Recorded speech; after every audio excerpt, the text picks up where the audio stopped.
Shock and disbelief rattled the Galactic Council as humanity's secret fleet of highly advanced starships loomed before them, a stunning revelation that threatened to shatter the balance of power in the galaxy. Vox, the esteemed Evora diplomat leading the Council delegation, struggled to maintain composure as he gazed upon the awe-inspiring sight. Sleek, powerful vessels, unlike anything the Council races had ever seen, a testament to Earth's hidden capabilities. Admiral Stephen Murphy, commanding officer of the human fleet and Earth's chosen representative, cordially welcomed the stunned diplomats aboard his flagship, the UES Titan, as he guided them through the ship's cutting-edge facilities and technologies. Vox and his fellow delegates grappled with a mix of amazement and unease, the sudden revelation of humanity's deception weighing heavily on their minds. In the briefing room, Murphy calmly explained the fleet's existence as a closely guarded secret, a necessary deterrent against potential aggressors in an uncertain galaxy. But the Council members remained unconvinced, viewing the fleet as a potential threat to their authority and the fragile peace they had worked so hard to maintain. Tensions rose as the delegates debated their next move, torn between demanding further explanations and imposing immediate sanctions on Earth for its perceived transgression. Murphy, ever the diplomat, sought to defuse the situation, inviting the Council to send an investigative team to study the fleet's capabilities in detail, a show of good faith and transparency. As the meeting concluded, the growing divide among the Council members became apparent, with some openly advocating for military action against Earth. Murphy knew the coming days would be critical in shaping the future of human-alien relations, each decision potentially tipping the scales towards conflict or cooperation. On Earth, leaders grappled with the consequences of their exposed secret, factions debating the wisdom of revealing the fleet's existence and the potential risks and rewards that lay ahead. With the galaxy watching and the fate of humanity hanging in the balance, the stage was set for a tense and unpredictable series of events that would test the limits of diplomacy, trust, and the very nature of power itself. As the investigative team settled into their assigned quarters on Earth, an uneasy silence hung over the planet. The stunning revelation of humanity's secret fleet had sent shockwaves through the galactic community, and the fragile trust between Earth and the Council teetered on the brink of collapse. In the Council's temporary headquarters, Ambassador Zarn paced restlessly, his brow furrowed in thought.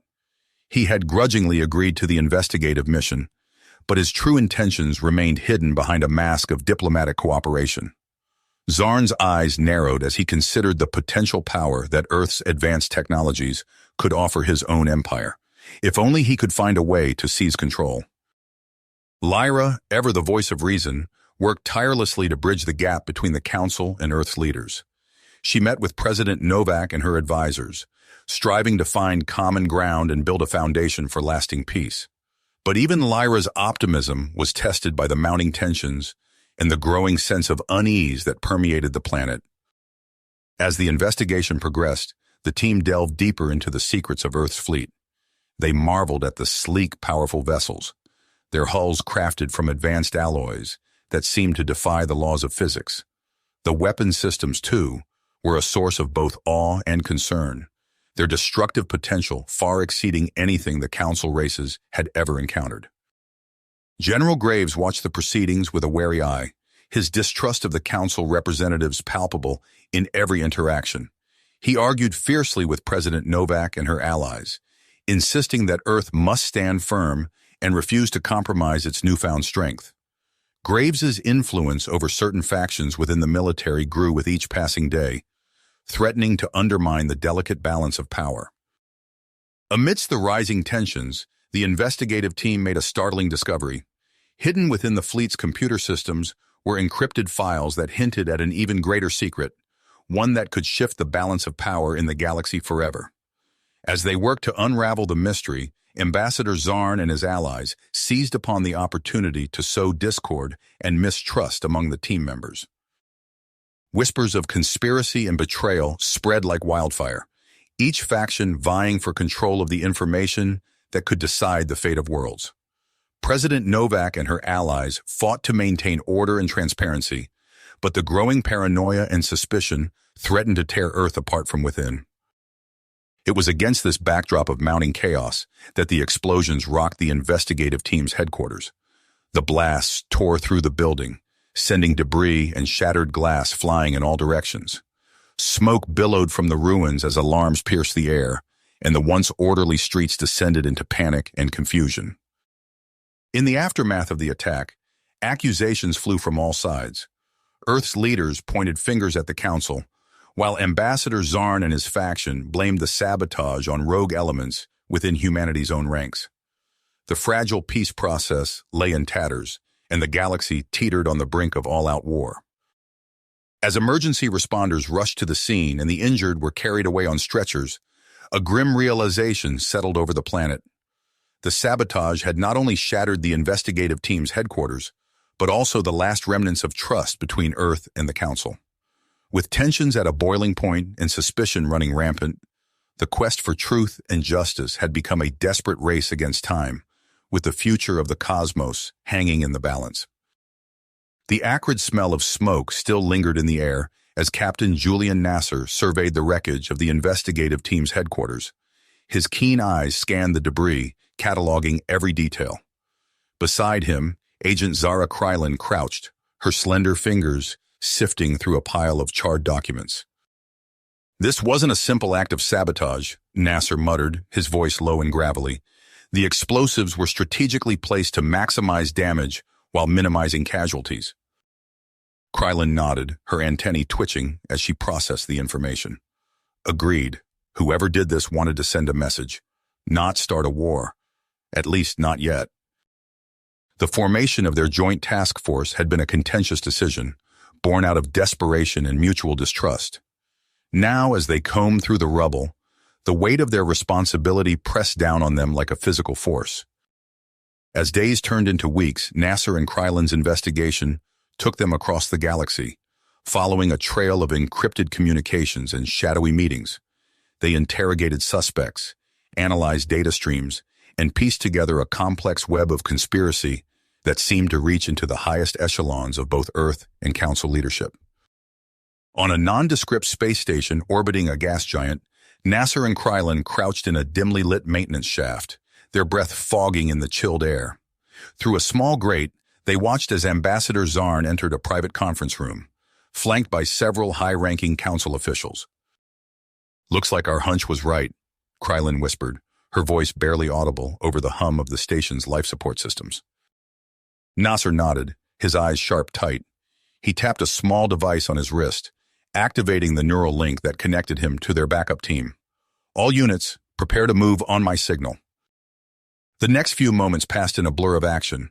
Stun grenades detonated, filling the room with blinding light and disorienting sound. Nasser and Krylin burst through the door, their weapons raised, as their team swarmed in behind them. But it was the figure seated at the head of the table that made them freeze in their tracks. Counselor Lyra, her usually serene face twisted into a mask of cold fury, stared back at them. "So," she said, her melodic voice tinged with contempt, "you've finally caught up." The revelation of Lyra's true identity as the architect sent shockwaves through the task force. As they escorted her and the other conspirators to a secure holding facility, Nasser and Krylin exchanged troubled glances. "This changes everything," Krylin said, her normally composed demeanor cracking under the strain. Nasser nodded grimly. "The question is, what do we do now?" Back on Earth, the news of Lyra's betrayal sparked a firestorm of debate. In the White House Situation Room, President Novak paced back and forth, her face etched with lines of worry. "We can't just accuse a senior council member of treason without ironclad proof," she said, turning to face the assembled advisors. "The political fallout could be catastrophic." General Graves smacked his head on the table. "With all due respect, Madam President, we can't afford to play it safe. We should deploy the fleet now, before Lyra's allies can make their move." Senator Thompson leaned forward, her voice calm but firm. "And risk proving Lyra right about humanity's aggressive intentions? We need to handle this delicately." As the argument raged on, Nasser and Krylin worked tirelessly to build their case.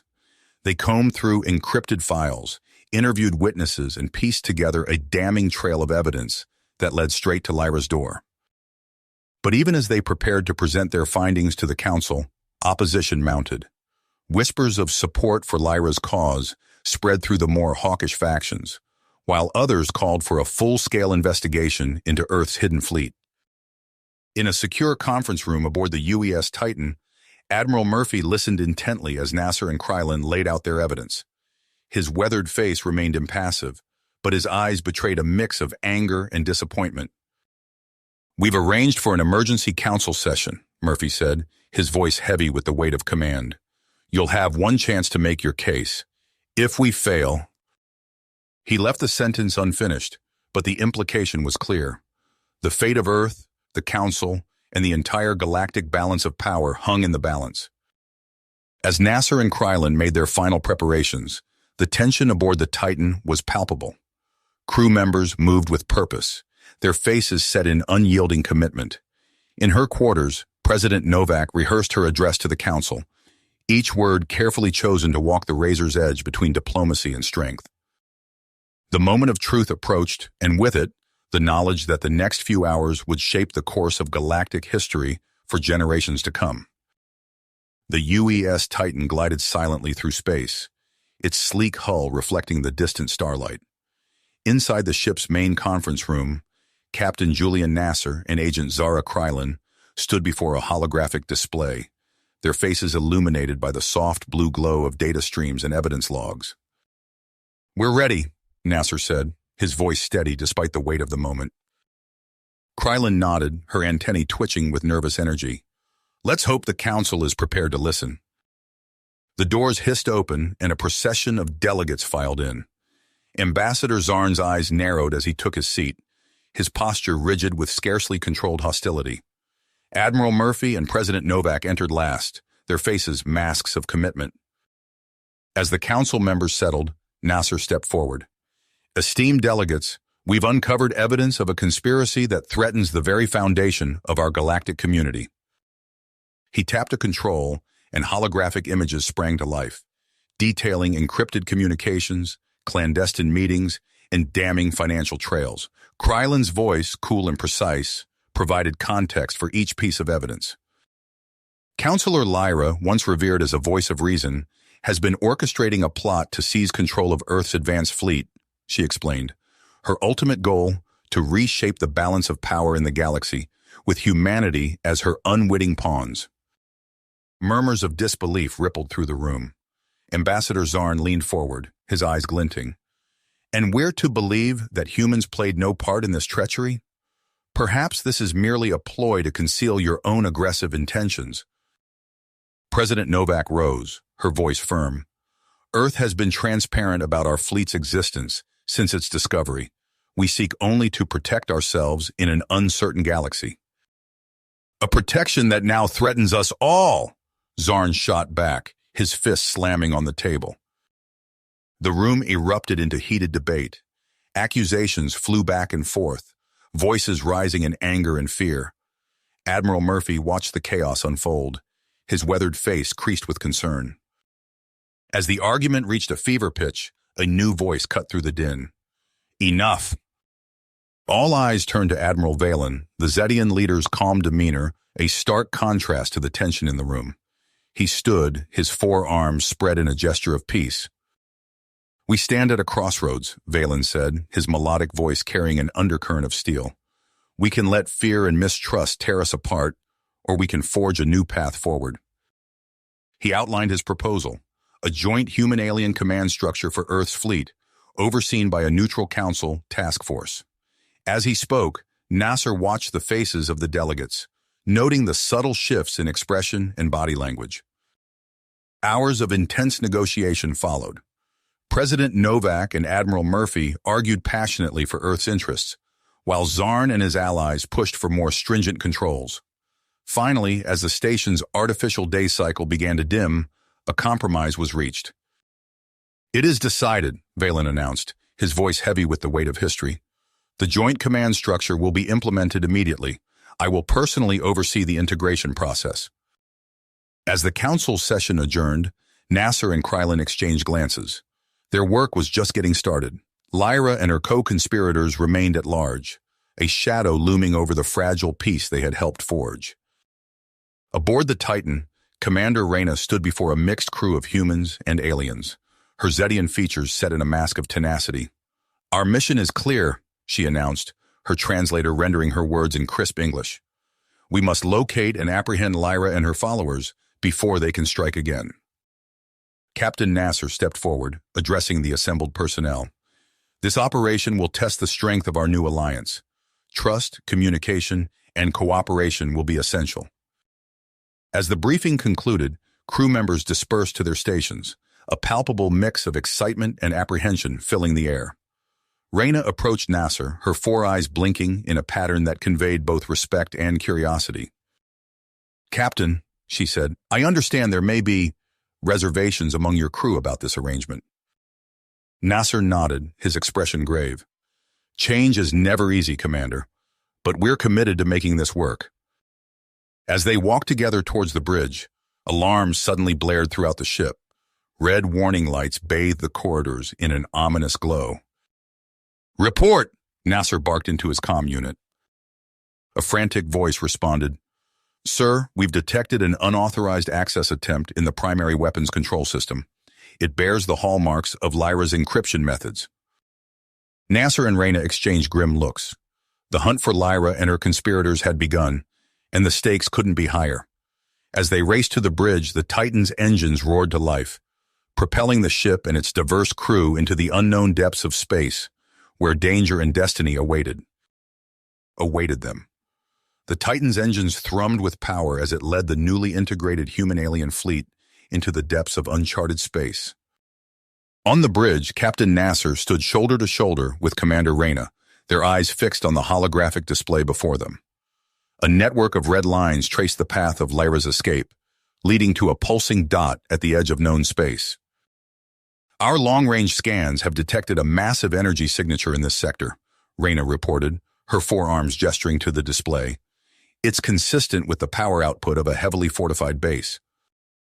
Nasser nodded, his eyes hardened. "She's gone to ground. Admiral Valen, your thoughts?" The Zadian leader's hologram flickered to life beside them. "We must strike swiftly and decisively. Captain, your Titan will lead the assault. My cruisers will provide support and containment." As the fleet approached their target, the true scale of Lyra's operation became apparent.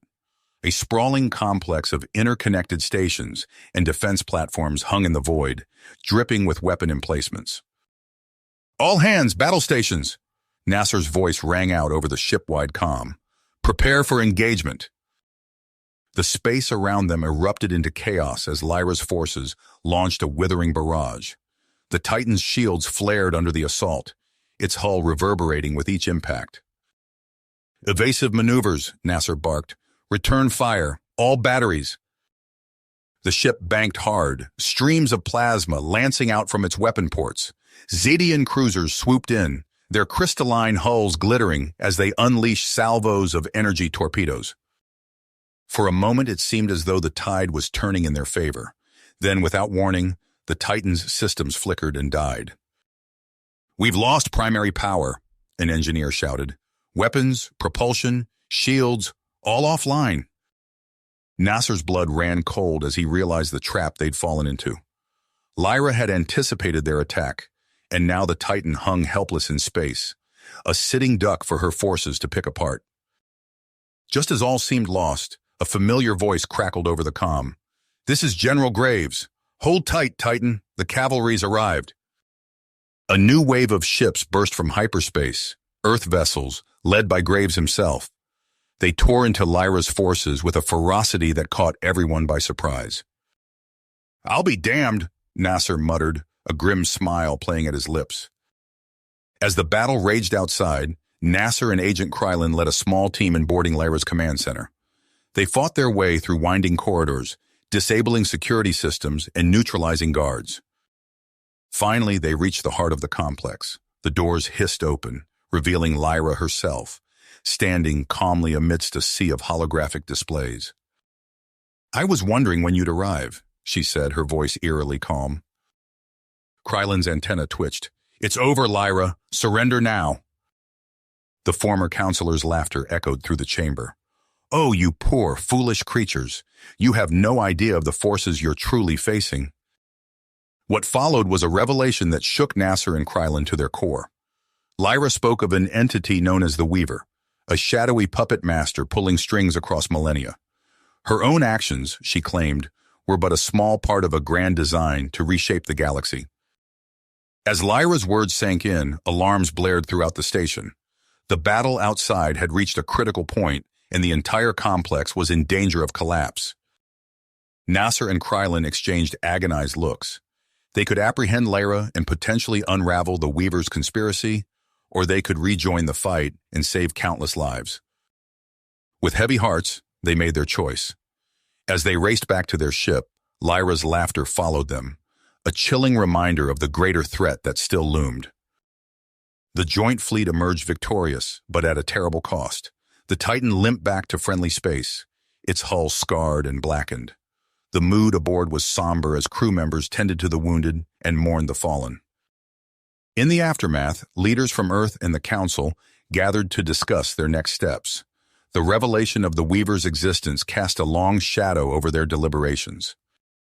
"We must stand united," Admiral Valen declared, his words carrying the weight of recent losses.